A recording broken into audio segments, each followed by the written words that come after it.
भूटान नरेश जिग्मे खेसर नामग्याल वांगचुक ने प्रयागराज में पवित्र संगम में डुबकी लगाई है। इस दौरान मुख्यमंत्री योगी आदित्यनाथ उनके साथ मौजूद रहे। प्रयागराज पहुंचते ही भूटान नरेश सीएम योगी के साथ वीआईपी बोट पर सवार होकर संगम पहुंचे। साथ ही उन्होंने मुख्यमंत्री योगी के साथ गंगा पूजा की और आरती भी की। इसके बाद दोनों ने संगम में डुबकी लगाई।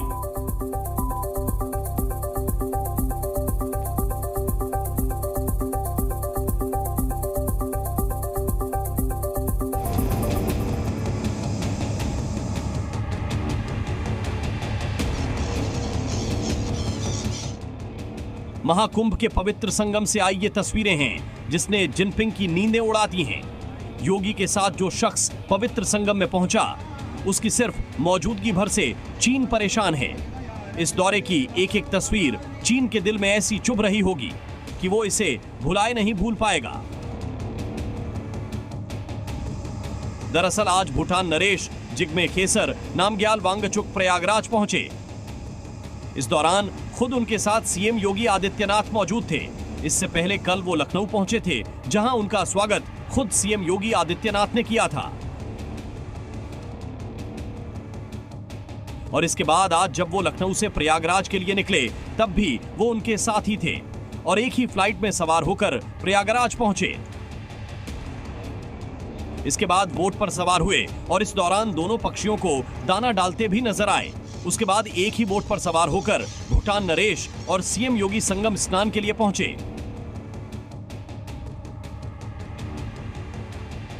भूटान नरेश का भारत में यह अंदाजा देखकर सबसे ज्यादा चीन परेशान है और उसकी वजह क्या है, ये भी आपको बताते हैं। दरअसल भूटान बॉर्डर के पास ही भारी संख्या में चीनी सेना तैनात है।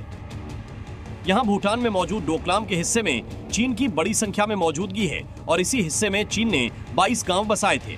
भूटान की सीमाएं भारत के साथ साथ चीन से भी लगती हैं, इसलिए भूटान सामरिक दृष्टि से बेहद अहम जगह पर है। इसलिए चीन को मद्देनजर रखते हुए भूटान कूटनीतिक संतुलन में भारत के लिए बेहद मददगार देश है। यही वजह है कि भूटान की भारत से करीबी को चीन बर्दाश्त नहीं कर पाता और साजिश रचता है। सिलीगुड़ी जो कॉरिडोर है, उस पर सीधा सीधा खतरा हमारे लिए बढ़ जाएगा और चाइना कोई भी नॉर्थ ईस्ट को हमारे से काट सकता है।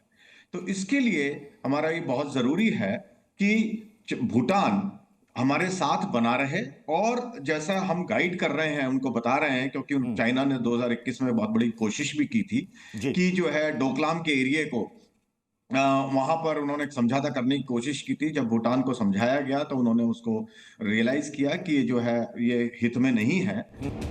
लंबे समय से चीन भूटान के साथ कूटनीतिक संबंध स्थापित करना चाह रहा है और भारत भूटान के रिश्तों में दूरी लाने की कोशिशों में है।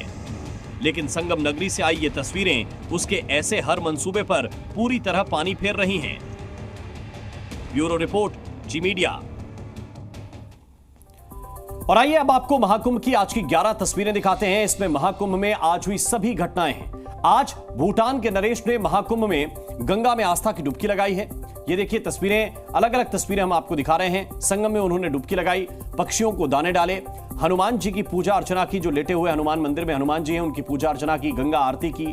और ये डुबकी चीन को चुभती हुई भी नजर आ रही है।